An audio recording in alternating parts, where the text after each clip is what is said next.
Okay. I believe I am live. Let's see.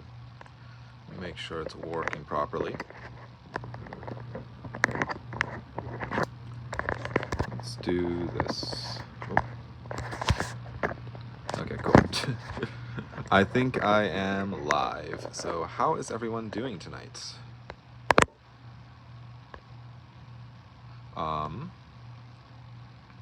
Yeah, cool. How's everyone doing tonight? I hope everyone is having a great week so far. Today is Sunday, and yeah, I'm just excited to talk about some movies. Hello, welcome to the live stream. So, I will say I usually have my phone flipped on the other side, so the camera is on my left side, but I have it flipped, so now the chat is on the left side, camera's on the right side, so I have to get used to that, so my eyes might not look like I'm looking at the camera. So, sorry about that. I don't know if I can fix that or not, but I'm just gonna kind of roll with it. But welcome to the live stream. Tonight I decided just to talk about some movies. Let's see. Hi from the Netherlands. Here it's Monday 1 a.m. or 1 at night. Hello, welcome. That's awesome. Welcome to, I guess, I am in Ohio currently, in the U.S., but Netherlands. That might be the first time that someone from the Netherlands stopped in. So, welcome. Hope it's actually I don't know like what the weather is like at the Netherlands during this time of year. I don't know a lot about the Netherlands actually, but yeah, I hope everyone is doing well and just enjoying the, I guess, post New Year's. Good evening / good morning from the UK. It's midnight here. Okay, sweet. Okay, so we have UK and Netherlands. Wow, we're just getting everyone from around the world. I think. But that's cool that I have people from other countries stopping in. But let's see, I'm gonna bring this down just a tad. So I hope everyone is doing great. And I hope everyone's watching some great movies. But yeah, I guess tonight I just wanted to talk about the few things that I watched over the last week. If you are new to the whole channel, I've been trying to, one of my goals for 2024 was to watch 365 movies, and so not necessarily one movie a day, but just in general 365 films throughout the entire year. So I have a small stack of films here that I watched over this last week or so, and yeah, I guess I'll just jump right into it. But the first thing that I watched, this was on Sunday, I believe. This was last Sunday, so a week ago today, I watched for the first time John Carpenter's Village of the Damned. So this was the first time I ever watched this film. I really enjoyed it. It was really interesting. I've never seen the original, so this is technically a remake. I have the original somewhere, if I can find it. Um, oh, yes, I have the original here, and I guess the sequel to the original one. But I've never actually seen the original one, but I've seen the remake, and this feels like a John Carpenter film. I really enjoyed it, and if anyone has any insight on the original one versus the remake, which one's better or what? But who was the director of the original? I forget. Oh, I forgot.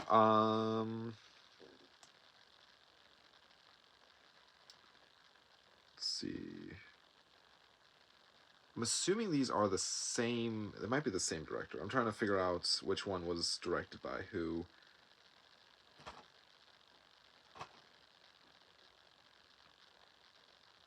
Um,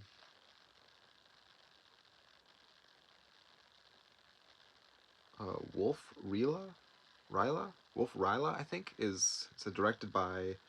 There's two different directors. I don't know if this is for children and this is for Village, but maybe if you can read that. I'm not sure which one was which, but yeah, I have yet to see this. It's going to be high on my list now to watch the original versus the remake. Um, but yeah, let's see. Did I miss anything? But yeah, I watched Village of the Damned, and it was not what I was anticipating. It was very interesting. Um, yeah, I think you are right. It was Wolf. Yeah. So, but I really enjoyed it. I thought it was a lot of fun. But next up, I watched. I think this was on Monday night. I'm fairly certain. This week was kind of a crazy week for me. I had a lot going on, and so I wasn't able to watch a full like 7 films. So I have, let's see, 1, 2, 3, 4, 5. I watched 5 total this week, which is okay. I don't know. I had a lot of things going on. But the next thing I watched, this was one that was actually pretty high up on my list to check out, mainly because Criterion posted on their Instagram that you can go watch this on their channel now. And I've had this movie sitting on my shelf for a couple years now, and it is technically out of print. The Blu-ray is a very expensive Blu-ray. I think I saw it go for around $80 to $100 or so. But I was fortunate enough to find this on DVD. I think it was only $30 on DVD. So I decided to grab it when I saw it. But I watched the film The Man Who Fell. Let's see, The Man Who Fell to Earth. There we go. Which was very interesting. It was not any like it was. I knew nothing about this film. I didn't even read the back or anything. I knew it was like a semi sci-fi, and so I was excited to check it out. I'm not like a huge David Bowie fan, but I do enjoy some of his music, and yeah, I feel like it was kind of interesting to see him like acting in a film as well. So yeah, it was very interesting. I think this is based off of a novel. I think this is a novel. Yeah, is based off of this novel here, which is included in the DVD set, which I absolutely love when Criterion did that. And so I think this also, did it come with a poster? Yeah. No, it came with a booklet. That's it. Came with a nice booklet, and it's a 2-disc, nice edition of the film. But yeah, it was not what I was anticipating. I'm very curious to check out more of David Bowie's acting. There's another film that was recently put into the Criterion Collection that also stars David Bowie, and so yeah, it was pretty interesting, and I had a lot of fun with it. I don't know if I would ever drop $100 on the Blu-ray necessarily. I'm happy with the DVD. Someday it would be nice to get the Blu-ray. Of course, if Criterion ever gets the rights back, which it's let's see, Merry Christmas, Mr. Lawrence.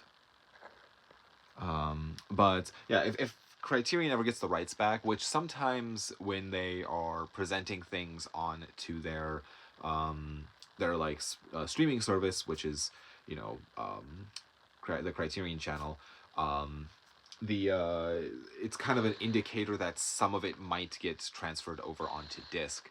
For example, Janus Films did a restoration work for Inland Empire, and they were doing like showings of the film, and then I think it was like a month later it came out as a Criterion release. So sometimes, if we're lucky, things will get transferred over from their streaming service onto physical disc, and so I'm hoping that would be the case for this. If we could get like a 4K of this, I feel like that would be kind of cool. In the title of the movie, let's see, wait, in the title of a movie in Criterion with Bowie, it was directed by Nicholas. Oh, okay, gotcha. But the next one I watched was actually a Woody Allen film. This is one that has been sitting on my shelf for a couple of years now, and I've just never gotten around to watching it. But I'm slowly working my way through I should have grabbed it. It's on the other side of the room, but I'm slowly working my way through a book of 1001 movies that it's titled 1001 Movies You Should See Before You Die. And so I think this is like the 5th edition, so I'm a few editions behind because I think the latest film in it is from 2007, and so obviously it's almost 10 years old at this point, but I figured, start there and just kind of work my way through the book and try to watch as many of those films that I can. There are several movies that are within the book that I own, and so I figured I'll start with watching those before I start trying to track down some of the the other ones. So one of those films, though, within that book is the film Sleeper. So this is a Woody Allen film. It's kind of science fiction ish.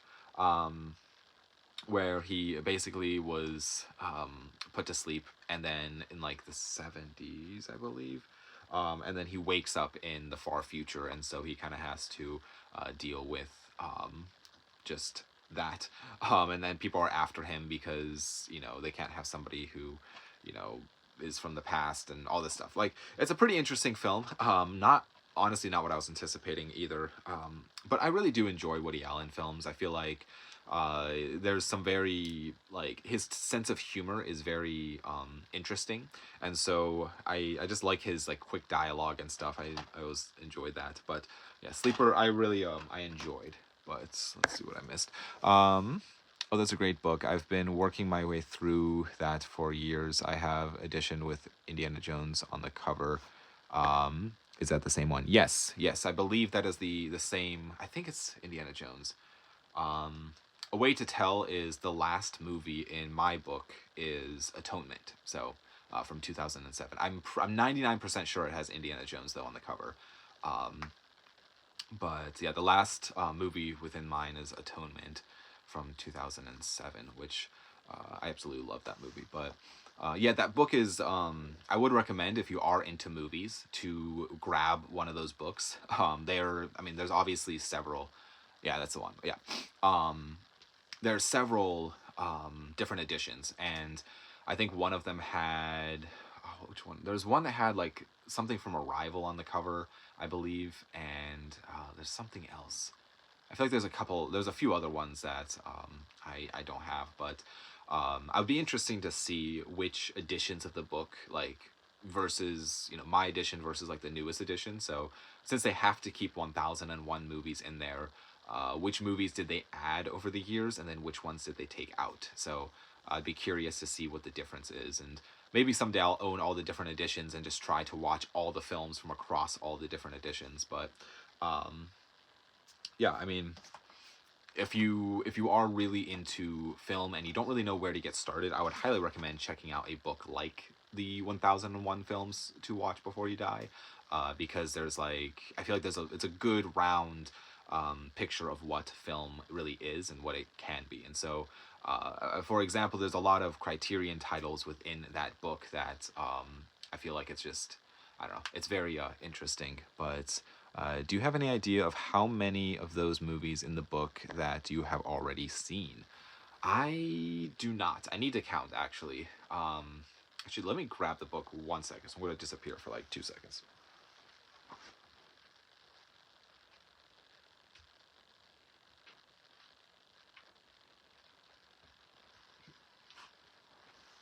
Okay, sorry about that. Whoops. Just kicked something. Sorry about that. So yeah, here is my version. I have the dust jacket off. Yeah, it's a great checklist in the front. I have the dust jacket off because mine's getting a little beat up, and so when I'm flipping through this, I just take it off just to be able to flip through this quickly. But I really need to. The only thing I don't like about this checklist in the front of the book is they're in alphabetical order, which is fine because it's an easy way to find them. But then throughout the whole film, or throughout the whole book, it is in the year that it was released. And so I've been going through by year, and let me find an example. Like, I've just been putting a little dot next to the films that I've seen. So in the the Night of the Hunter, I have a little dot next to it. I should go through and, like, I started to go through, I should say, and mark off through the checklist. If I can turn to it, so you can kind of see. I've gone through and started to mark off things on the checklist, but I'm pretty far behind on doing the checklist stuff, so that's not fully accurate. But yeah, it's a fantastic book. I would highly recommend checking out any edition of this. I feel like the older editions are going to be cheaper for obvious reason, but yeah, I feel like it gives you a good sense of what film like really can be, and especially kind of in a way it's like a if you're interested in Criterion, but you don't necessarily want to take a deep dive into Criterion, I feel like this would be a good introduction to slowly get into like the world of art house cinema or the world of like world cinema and stuff. So the first time catching live stream in about a month. Oh, sweet. Welcome, Brian. Um, but yeah, I really can't say enough good things about getting this 1001 movies you must see before you die book. I feel like it's just a solid it's a solid book to have, especially if you are just a movie fan. But speaking of books, I decided to grab this that is on the other side of my room as well. But I got this a couple years ago at, I think it was Barnes & Noble, or something like that. But I have a 501 movie directors. And so I've been like slowly getting more into movie directors. If you watched my goals video for 2024, one of my goals is to finish watching all of my favorite directors, or maybe not necessarily favorite directors. I'm trying to change that just to like influential directors, I guess is a better way to put it. But I'm trying to watch all of their films. And so obviously within that there is, you know, Steven Spielberg, Martin Scorsese, Stanley Kubrick, David Lynch, people like that. But then there's also some weird ones in there that like Alfred Hitchcock too. There's weird ones in there that like a lot of people may not have heard of. I'm trying to think of a good example. Like I mean, Tarantino's in there obviously, and but Andrei Zulawski is one that I'm trying to find all of his films and watch all of them.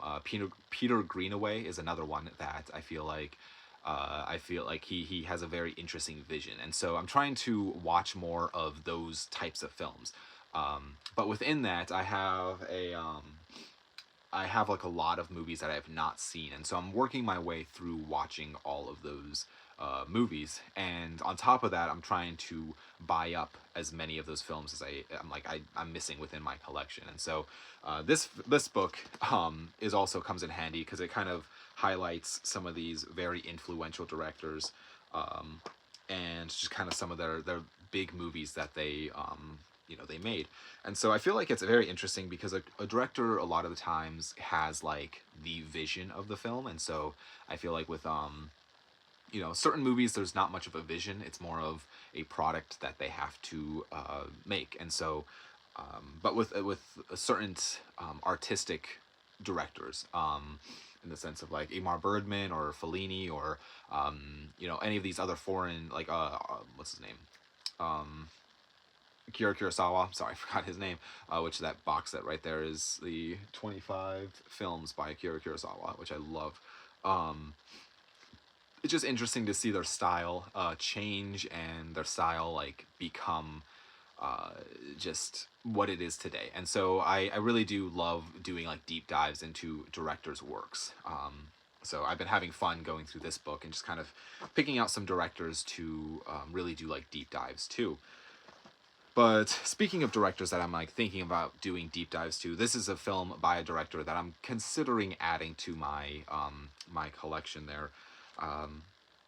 But that is the film. This I watched this the other night for I think the second time. It might have been the third time. I can't really remember. But I just was in the mood to watch this film, and so I decided to pop it in. But that is the film Blade Runner 2049. And the I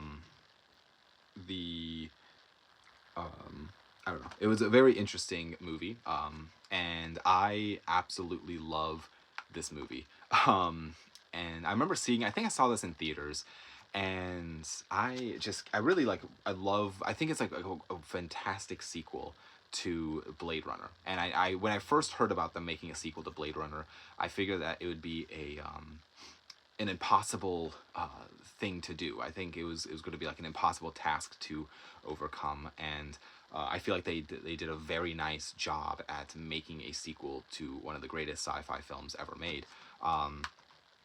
But this is directed by let's see, what was his name? Denis Villeneuve.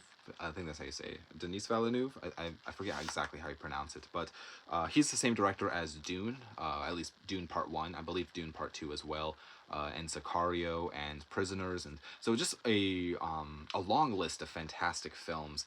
And I feel like he has like a vision with his movies. One of my absolute favorite shots in this whole movie is when Ryan Gosling's character is looking at the giant holographic, woman. Oh, and Arrival. Yes, thank you, Brian.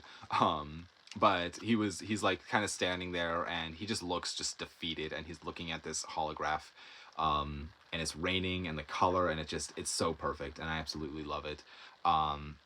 But I absolutely love this movie. And I'm glad. I think the 4K looks fantastic as well. But the last thing that I watched, which this one was a couple days ago, I believe, and it's in the Criterion Collection box set, which is the BRD trilogy, and this is the second film of the trilogy. But it's this one, and yeah. At first, it's like Veronica Voss, I think is how you say it. Veronica Voss. Sorry. At first I thought this was kind of boring. I feel like the beginning kind of was slow to me, which was okay. I think, I don't know, I was in the mood for something a little bit more fast paced. It's also black and white, and let's see, nice box set, man. I was so close to buying that. Beautiful presentation. Yes. And I really liked the first film, which was The Marriage of Maria. Let me just pull it out. This is the first film within the trilogy, which was absolutely beautiful. So these are all German films. And so I think I just had to, like, sometimes I'm just like not in the mood to watch a film with subtitles, which I'm trying to balance my like watching of foreign films with subtitles and just watching just like fun other films, because there are so many things in this collection that I have not seen, that I'm trying to work my way through. And it's so much easier to buy up films. It takes way less time and effort to buy a film than sit down and spend 2.5 hours to actually watch it. But I really enjoyed it towards the end. It was a very frustrating ending. And if you've seen the film, you kind of know what I'm talking about, where the ending was just kind of like, it got me kind of annoyed. But all in all, it was a pretty good movie.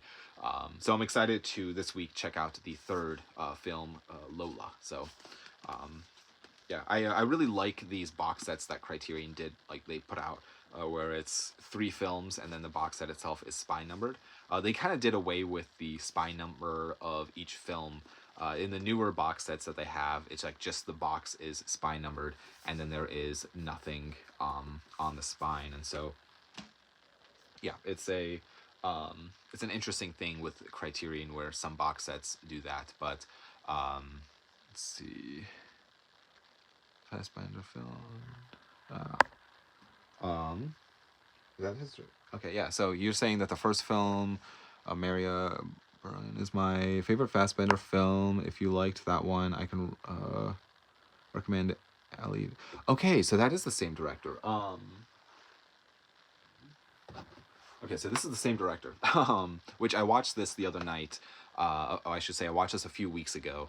But yeah, I didn't realize that this is the same director. This is a fantastic film. I really, really enjoyed this. I feel like this was also a frustrating movie. I just wanted to jump through the screen and just like I don't know, shake some of the characters, be like, what are you doing? Like, what is wrong with you? But I really, really enjoyed this film. And yeah, I feel like it was I don't know, it was very, I don't know what the right word is. I really liked it. I'll just leave it at that. But let's see. Yeah, so that's everything that I watched this week. I didn't get a chance to really watch a whole lot more. Tonight before the live stream, I started an episode of Hannibal, and so within my year of watching films, I guess I'm counting 2 episodes of a show as one film.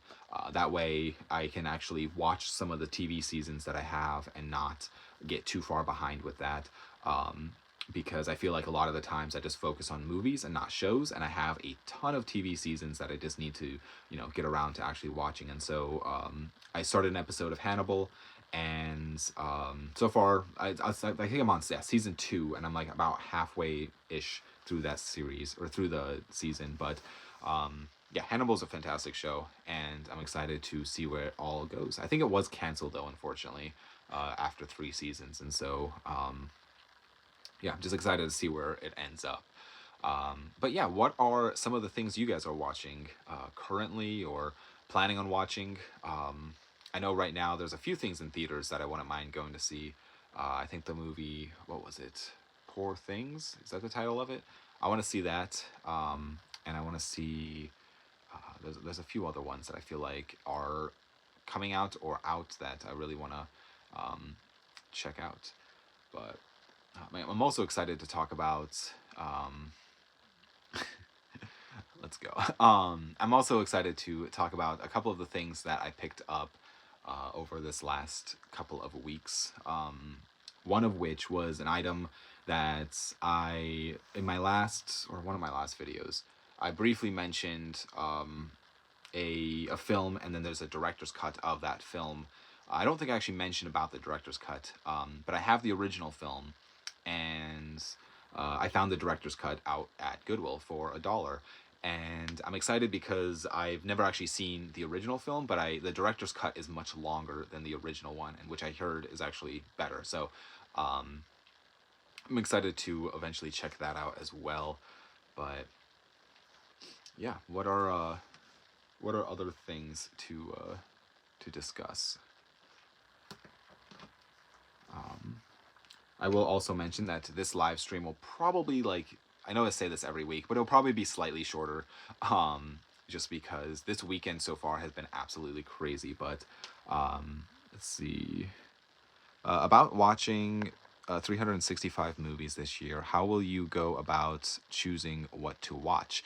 That is a good question. So before this year, I kind of made a list of, which of course, it's on the other side of the room. I should have grabbed it, but I have a kind of a list of films, or a list rather of like different days with different types of films. So I believe Sundays are horror, and so I will have to pick a horror film to watch.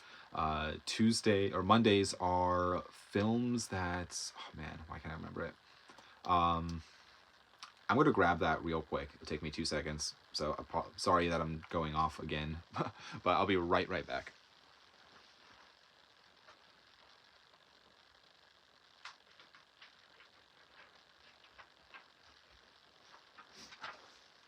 I just need to start, gosh, both times now. I just need to start doing live streams on the other side of the room. So I have this little thing here, where Mondays are movies I should have seen by now / director's films. In regards to that, there are some movies within my collection that I've just never seen, that I feel like I should have seen by now. Movies such as like The Jazz Singer, or movies like JFK, movies like Life is Beautiful. I'm just trying to scan quickly. Stuff like The African Queen, stuff that I've owned for a few years now that I've just never gotten around to actually checking out. And so I have that, but / director's films. And so pretty much like every other week, I'm trying to, I guess also I should add movies that I should have seen by now that that I have not, stuff that falls into this book as well. So just stuff like that. But then like director's films too. So every other week I'm trying to watch one of those movies that I've not seen / the next following week would be one of the director's films. So one of the films within my director's section that I've not seen. Sometimes they overlap, of course. Like the movie Sleeper was kind of like an overlapping. I have like a Woody Allen section because I would like to watch more of Woody Allen's films. But I have some like his his films, and then I have Sleeper is a film that I probably should have seen by now because it is a well-known film throughout cinema. But Tuesdays is sci-fi. So basically I have a sci-fi section. I just pick out a film from there. Wednesdays is a Severin Films title. So I have a small Severin collection going, where I just watch one of the Severin titles that I have. Thursdays is Criterion, and so with Criterion, I've just been working my way through the spine numbers, and so on Thursday, I'll be watching the film Lola out of this trilogy, and that's spine number 206. And then Friday is TV shows, which I'm kind of breaking that tonight because I'm watching Hannibal tonight. But and then Saturday would be Vinegar Syndrome. So I would just pick out a film within my Vinegar Syndrome collection. But whenever I run out of films from Vinegar Syndrome or Severin, I have Arrow, Kino Lorber, Blue Underground, Synapse, and Scream Factory. So it's just kind of like, obviously there is going to be some overlap. So like a horror film, I could be watching, for Sundays, I could pick out a Scream Factory title and not go off of my horror wall behind me. But it's just going to keep kind of just come down to whatever mood I'm in to watch. Which I'm trying not to spend too much time deciding on a film to watch, because I feel like a lot of the time I will spend more time looking around my movie room trying to find a movie to watch than actually just sitting down and watching a movie. So, and I'm also trying to balance all that with, real life as well, because I do have other things going on. But when I do have the time, like this week, there was 3 days, I think, that I didn't watch anything, which was fine. I mean, it was, that's inevitable, because it's just going to be, some days I'm going to have time, some days I'm not. And so the days that I am not planning on doing anything, I guess I could try watching, 2 or 3 movies within one day, but that's going to be a rare occurrence. So, but yeah, that's kind of roughly how I'm going about picking out those films.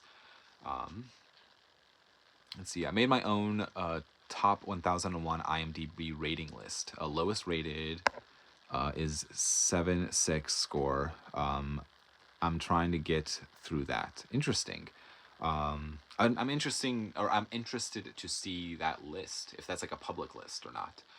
Always interested in seeing what people would consider to be the top 1001 films, because there's several things in that book that I probably wouldn't agree I wouldn't consider to be in the top 1000 films to ever watch. I feel like I don't know, there's certain movies that I would consider to be more important than others, but I think that's why I like Criterion, which I know I've talked about this a lot, but that's partially why I really like Criterion, is because I just feel like it's a list of films that you can pretty much watch any of them, and you can kind of understand like why it is in the Criterion collection, and like see its significance within cinema as a art form.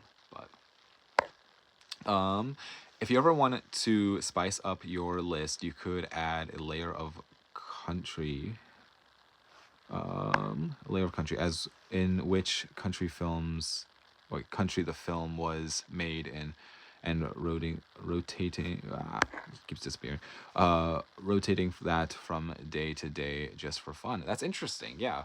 I feel like that's like, I would say outside of the Criterion collection and like some of the other boutique labels, I'd say 90% of my other collection is all American film. At least mostly American film. But yeah, that's actually interesting though. The nice thing with Criterion is you do get a nice variety of countries thrown in there as well. But yeah, let me grab a.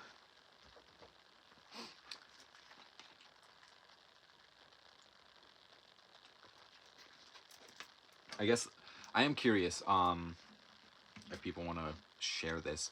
What would you consider to be like the 3 most influential films that like you would personally, I guess, put in a list? Maybe like either influential or like 3 favorites, because it's just, I don't know. I feel like I personally really like asking people like what their favorite movie is. A lot of people don't fully know because there's so many to choose from. But I do think that asking somebody what their favorite movie is, or like if somebody has a favorite movie, it does say a lot about who they are as a person. I feel like that is kind of one of the cool things with movies is that I feel like your taste in film is kind of an extension of who you are as a person. And I don't know. My personal, like for me, for instance, like my personal favorite film of all time is Empire Strikes Back. I absolutely just I think it's a perfect film, and I love it. I just absolutely love it. I never get tired of watching it. As a kid, it was a very important film to me as well. And like one of my first Lego sets, I think if not the first Lego set I ever got as a kid was the Dagobah X-wing like set where there was the X-wing in the weeds and the little Yoda's hut like thing as well. So to this day I still have it, but it was I don't know. It was just a such a great I don't know, great movie. I made the list myself on an Excel sheet. I'm glad to share it with you. Oh, sweet. Yeah, that'd be awesome. I'm trying to think of a way to do that. I mean, you can share it on my Instagram, like if you want, or I don't know if you can just copy and paste the link in here. I have no idea how that works actually. I've never shared that, but yeah, I'd be curious because it's a. I'm curious of how many films I've seen within your top 1,000. Because I mean, this book was written by a couple people, I believe.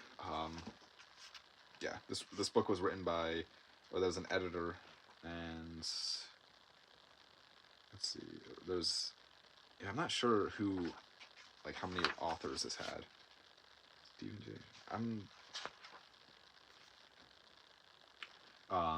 Yeah, I'm not sure how many people wrote this book or how many people were involved with making this book happen.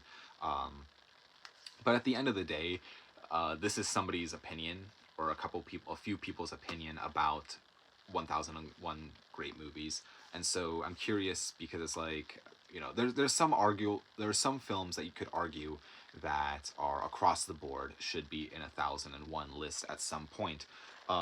Films like I'm trying to think, like Citizen Kane should probably be in everyone's, like mostly everyone's list.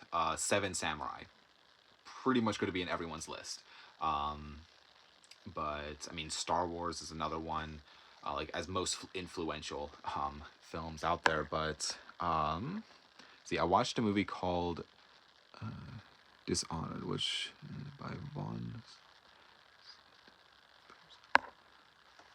Watch a film called Dishonored with Marilyn. Do I have by? Sorry, I'm thinking while I'm also reading by Von Sturberg. Sorry, I am horrible at reading names. Have you seen any of their films? I feel like I have. Are they part of the Criterion Collection? Apocalypse Now might be the best movie I've seen. Yes, I agree. Apocalypse Now is. I really need to rewatch that film. I think I've seen the original cut of the film. I want to go back and watch the Redux. I don't know how you say it, but the Redux cut, which I've heard is not good. But I do want to watch it. And then there's the final cut, which I would like to watch as well. So I'd like to watch kind of all three versions back to back, and just kind of compare them. I think the Redux cut there was like an hour or something added. It's like ridiculously. It's like much longer than the original. And I guess I've heard it slows down the pacing, but some of the best films I've seen would be Trial, Joan of Arc, and Mirror. Okay, interesting. I've seen The Mirror, and I've seen. Are you talking about Joan of Arc? Like, I guess you wouldn't be talking about this. You'd be talking about the Trial of Joan of Arc. I have the Passion of Joan of Arc, but yes, Criterion released a box set of their work together. I really wanted to buy it, but it was sold out.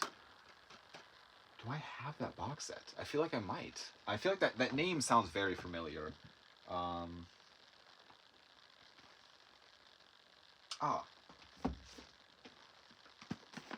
Yes. um, yeah. I've seen out of this set. I taped the name wrong. Okay, gotcha. Yeah. Passion of Joan of Arc is fantastic. It's one of the early, I believe, what year was it? 1928. Which is really cool because this film was shot in. There's two different versions of this film on these discs, which I need to get the Blu-ray of this. Um, there is the 24 frames per second and the 20 frames per second. And so I believe this was before there was a standard in frames per second, if I'm not mistaken. Yeah, well, 24 frames a second is like standard now, but 20 frames a second, which everything just kind of seems like a little like slower, if that makes sense. I might get those mixed up, but yeah, very interesting film. Really sad. I really felt for this character, and just made me like mad, but it was very, very well done, especially for a silent black and white film. This is a very effective movie. Let's see, it has one of the best remade soundtracks I've heard in an older film. Yes, I would agree. So originally this movie, since it was 1928, black and white, silent, it would have been shown on a projector with like a live music playing along with it. And so basically they have to go through and remake audio for these movies. But yeah, I would agree. It's been a while since I've seen this.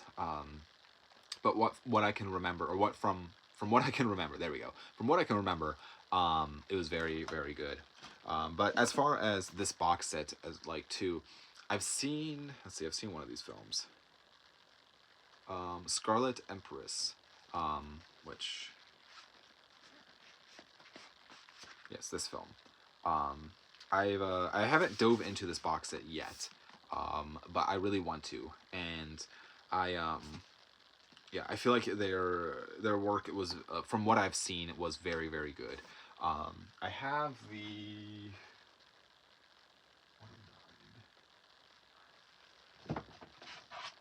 Since I'm trying to get all the spy numbers within the Criterion Collection, I have the individual DVD release of the film as well, and this is out of print now, but this is a great box set. Honestly, just in general, like the packaging for this set as well. I mean, here's the films too. I guess I can show those. The packaging just feels very like solid, which some of their box sets, these little like types of what's it called? The types of packaging, um, like they fold up kind of, which here's an example of that with the Jacques Tati box set, and you can kind of see the I don't know, the individual movies kind of like are all weirdly like folded, but you don't see that in this set. So just in comparison, I mean, it might have something to do with that I bought this brand new and I bought the other one used, but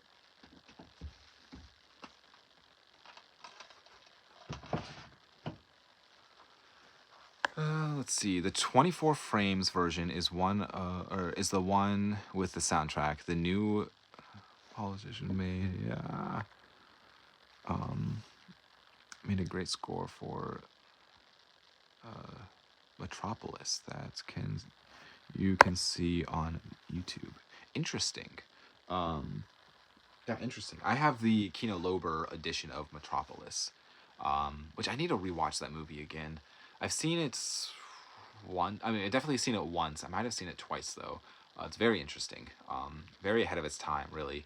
But I just need to get into more what's his name? Fitz Lang. Sorry, I'm horrible with names. I'm not gonna lie.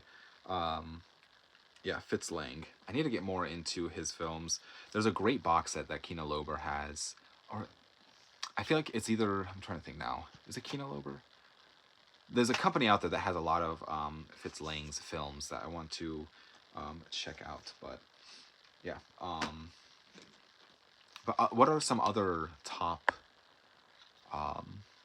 three or whatever, the greatest film you think ever made? I'm curious what other people have to say about that.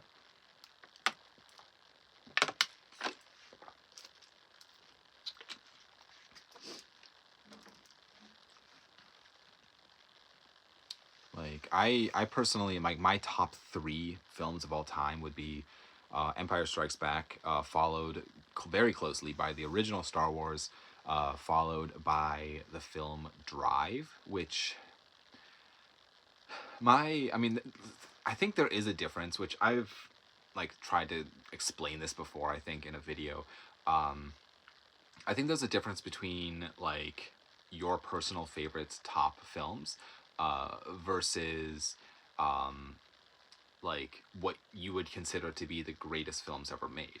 Like Apocalypse Now is probably one of the greatest films ever made, or like The Godfather, for instance, is probably one of the greatest films ever made, but it's not some of my personal favorite films, if that makes sense. Um, and so I've been trying to like figure out how to like word that, I guess, which I guess that's the easiest way I can explain it, because there's films that are in my like my top, I don't know, I'm trying to think now, like my top 10 favorite films of all time is going to be different than like my top most influential films. But for me, a tie between Pulp Fiction and Eternal Sunshine. That's interesting because Eternal Sunshine of the Spotless Mind is my fourth favorite film of all time. There's like, I feel like between Drive and Eternal Sunshine, I feel like those two go back and forth if it is my fourth or my third. A lot of me, I've seen both of them several times, um, and I'm leaning more towards replacing Drive with Eternal Sunshine. I just feel like Eternal Sunshine of the Spotless Mind is just, um, I don't know. I've seen it so many times. I mean, both Drive and Eternal Sunshine, in my opinion, are both fantastic films. I have, I have both of them on 4K. I have, any new edition of the film, like newer edition, I have to get my hands on. Um, and I mean, I spent a lot of effort trying to get the Drive Second Sight box set. Um, and the Kino Lorber 4K of Eternal Sunshine is fantastic. So I don't know. They're both great movies. I have the soundtracks to both of them. I love both movies. And I don't know. They're both fantastic. But Pulp Fiction also is a great, obviously a fantastic film, one of the greatest, really, that was made. But yeah, those two are, um, it's a great choices. Do you have a favorite show? I do. My all-time favorite show is Twin Peaks. Um, and I absolutely love Twin Peaks. I've watched through it at least twice, but I've only seen The Return once, which is the third season put out in 2013, I believe. But I've only seen that once because it's essentially an 18-hour long movie. It's 18 episodes, an hour an episode, where I think you would benefit a lot from watching it as an 18-hour long movie. That is a pretty big thing to ask of an audience member, though, because not everyone can sit through 18 hours of content, or 18 hours of film in one sitting. I feel like that would be a pretty hard thing to do. In fact, I just bought a Criterion film that I believe is 15 hours, and I've been putting off watching that one because that's going to be a lot to ask, especially it's in German. But yeah, I think just Twin Peaks is just one of those shows that I don't get tired of watching. I don't get tired of watching things on it. Like just different essays or different people's theories of what stuff means. I do think it's one of those fun shows that yeah, I absolutely love. I have the soundtracks to it. I actually have the soundtrack to Twin Peaks on CD and vinyl. I have a really cool it's like all the Dale Cooper like voice memo things on his tape recorder. I have like a cassette tape of that. And I have like the different books written by Mark Frost. But yeah, it's just hands down my favorite show. Let's see, I missed a couple here. I have the DVD plus soundtrack box set of Eternal Sunshine. Interesting. I didn't know there was a box set for on DVD for Eternal Sunshine. I'll have to look into that after this. Let's see. Front cover is only a picture of the of Broken Ice. Interesting. Okay. Um, yeah, I'm gonna have to look for that now. But yeah, I love the soundtrack to Eternal Sunshine. I think I don't know. It's one of those movies that I've seen it so many times, and every single time, it is just equally as good as the first time. It's just heartbreaking, and it's so well done. Jim Carrey in the role was perfect, which you don't really think of him as for like a drama, which is the movie was completely mismarketed. If you are curious, if you've seen the film Eternal Sunshine, I would highly recommend checking out. Let's see, the 15-hour long film from Criterion. Yes, that's the one I bought. Which is. I'm excited to check it out though. It's from 1980. So, but the what was I saying? The film Eternal Sunshine, if you've seen it, I would highly recommend checking out the trailer on YouTube, which might sound stupid, but like it is probably one of the like worst trailers I've seen, where they tried to make it as if it's like they play what's that song now? They play a song that does not fit the tone of the film at all. Maybe it might have been Mr. Blue Sky. No, it wasn't that. I don't know. It was a song that like doesn't fit the tone of the film really, and it just feels very like off. They also tried to make it like this like you know, um, like I don't know. They try to make it this weird, um, like quirky, what's it called? Like it seemed like they're trying to make it like a quirky like rom-com type of film, and the trailer it doesn't match the actual tone of the whole movie, and so I think it was just like a weirdly mismarketed movie.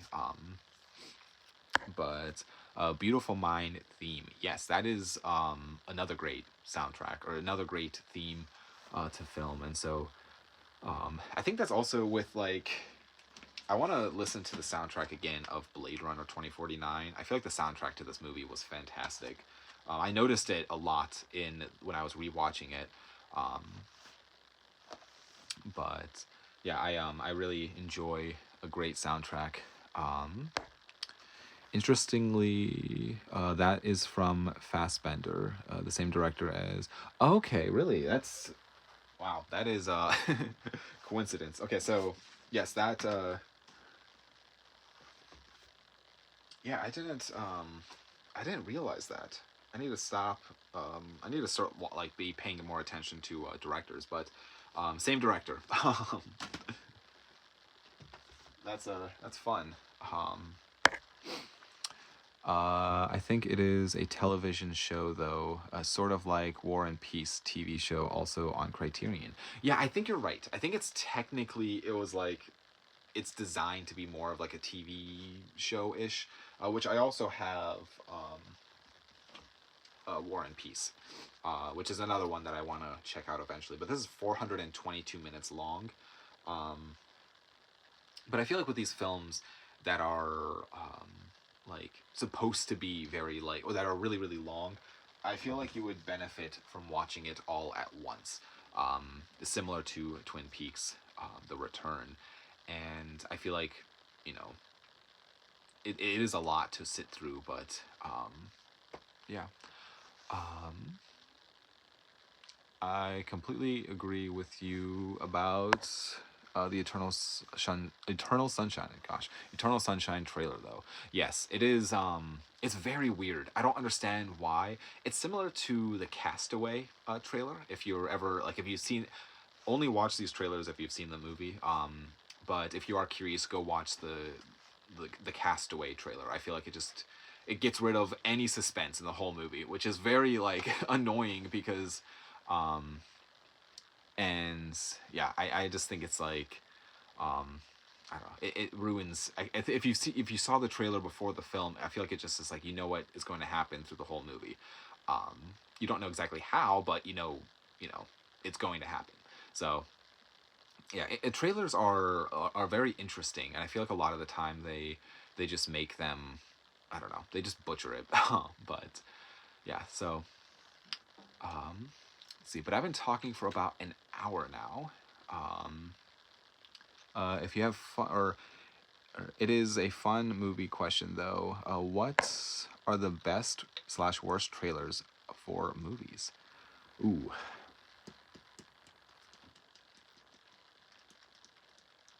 that's a good question. So I've kind of like started to not watch trailers when it comes to films, especially movies that I'm gonna go like I'm going to the theater to see. I like even like the Mad Max, what is it, the Furiosa. I've like avoided all trailers and avoided all like pretty much any modern trailer I completely avoid. The reasoning is because I feel like a lot of the times films, like modern films, they want to get people in the theater. That is their main goal, is to get people to buy a ticket and sit in the theater. Whether you have a good experience or not in the theater doesn't really matter to them. They want to get people, to buy tickets, and that's it. Which, that's my personal opinion. But and so I feel like with trailers, if it's an action film and there's going to be 3 explosions within that whole action, and the um if there's like going to be 3 explosions with it, sorry, I lost my train of thought. If there's going to be 3 explosions throughout the entire film, you can bet that there is going to be all 3 of those explosions within the trailer. Kind of like with a and kind of like with a like a comedy. There's going to be like the funniest jokes pretty much going to be in the trailer. I just feel like it is, they want people to, they want to give the idea that the film is going to be like this idea of like there's going to be all these explosions, or there's going to be these big action set pieces, or there's going to be all these great jokes. And I feel like it is I don't know, it's going to be like, I don't know, they're going to basically give away some of the best parts of the film within the trailer. And so I don't think I have a good answer. I would say worst would probably either be Eternal Sunshine or Castaway, in my opinion. Obviously there's probably worst out there, but those are the only ones that are popping in my head right now. I think trailers spoil everything. I agree. Let's see. I do not like watching trailers give away the good scenes. Yes, I agree. I just feel like, I don't know. It's, I would rather go into a movie completely blind than have even like the smallest spoiler. And you might say, well, how do you know if you're going to enjoy the movie or not? I think that's just kind of part of the fun with watching movies. It's kind of a gamble of, whether it's going to be good or not, with certain films. But that's why it's like, even in theaters when they show trailers beforehand, it's almost like, I don't know, I don't necessarily want to be paying too close attention. But technically, I mean, trailers used to be at the end of the film, which I kind of liked that idea more. That's why they're called trailers, is because they would follow the film. I like the idea of that, where you would sit through a movie and then the trailers would come on to entice people to come back to go to another film. Which now it's like they're more concerned about the advertising part of it, where they have to advertise, you know, what else is out there before. But yeah, so let's see. I'm like running out of breath, but I've been talking for a little under an hour, like 30 or an hour or a minute and a half under an hour. But I'm probably gonna wrap this up here, just because yeah, it's been a long weekend, and I kind of just want to sit back and relax a little bit before the evening is over. But yeah, I appreciate everybody taking the time to check out these live streams. And it was fun seeing people from the Netherlands, people from England, I'm assuming other people from America. But yeah, I'm keeping an eye out for this Tuesday's video on my YouTube channel. I have one that I've been kind of really excited to make for a while, and I still have to edit it. It's going to be a long editing process, but I'm very excited to share with you guys that video. I've been having a lot of fun with parts of it, so keep an eye out for that. There's going to be another live stream probably next Sunday, probably same time, 7 o'clock. And just if you don't follow me over on Instagram, if you want, you can follow me there. There's where I post when I'm doing live streams. I promise you, I'm going to try to get better at posting them about 24 hours in advance. Just last night, I completely forgot about posting a like a countdown for tonight's video. So I'm hoping to be better about that and just I don't know, keep doing or do live streams, but like just warn you guys ahead of time with more than 4 hours, because I know not everybody has the flexibility if they want to be on a live stream or interact on a live stream. So I appreciate everybody taking the time to watch this, as I said, and yeah, I hope everybody has a great night. I hope everybody goes and watches some fantastic films. And let me know in the comments, what are you watching? If you're watching this back on the replay on YouTube, thank you for watching.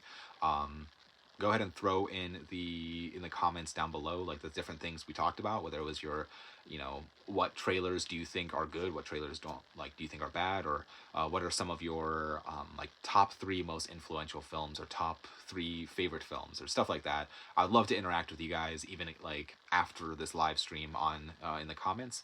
And if the guy with the top 1,000 list on, or 1001 movies list that he has on an Excel spreadsheet, if you're still on here, shoot me a message over on Instagram. I'd love to chat over there. So thank you guys so much for watching, and I hope everybody has a great evening. So bye guys.